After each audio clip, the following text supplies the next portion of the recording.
النهارده هنعمل مع بعض كبده الشرقاوي في البيت باحلى وابسط طريقه. بصي طريه ازاي وقشرتها متماسكه، شايفه؟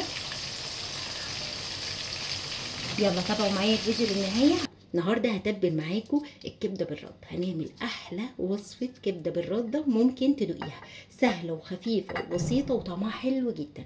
قطعت شويه فلفل كده سبايسي عشان هي تبقى حرشه وحلوه كده.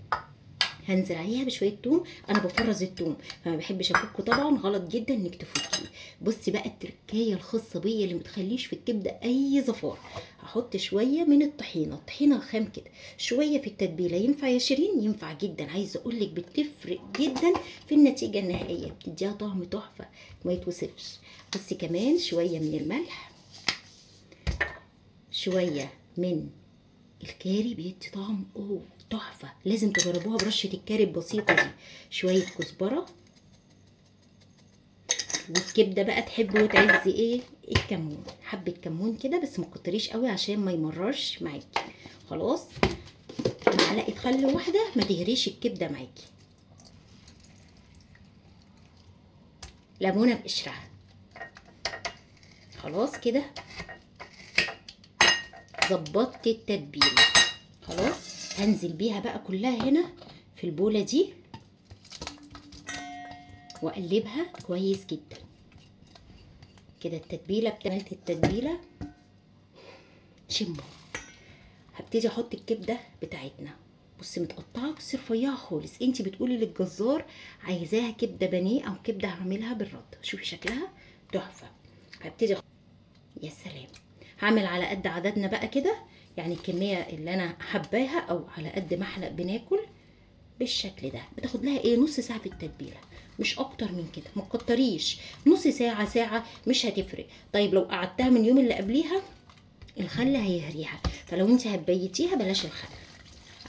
حضرت هنا النخاله او الرده اللي هنبتدي نقلي بيها الكبده في اي صينيه بقى على كيس بلاستيك، وخدي شويه منهم بالشكل ده. ما تحطش عليها اي اضافات، هي الرده بس. اي اضافه ليها تخلي القشره تقع. طيب بالنسبه بقى للكبده بتاعتنا، باخد قطعه قطعه كده انضفها كويس جدا جدا من اي خضار او خلطه عليها. بعمل كده بس مش اكتر. اهي كل اللي عليها بينزل ونروح نزلينها في الرده على طول. حتى ورايا الزيت بيسخن، هنقلي على طول. زي ما اتفقنا عملنا شويه بطاطس جنبيها كده. بسم الله. والزيت سخن بقى كده. اهي لازم الزيت يكون سخن كده بالشكل ده.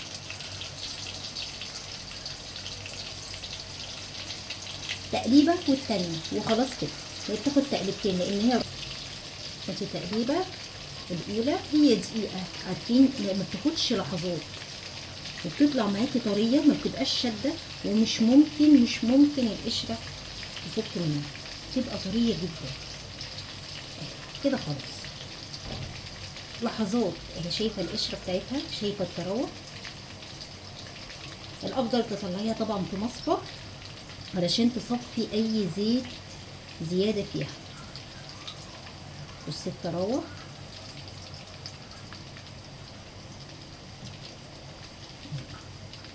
طريه جدا، القشره متماسكه قوي، ولونها كمان خطير.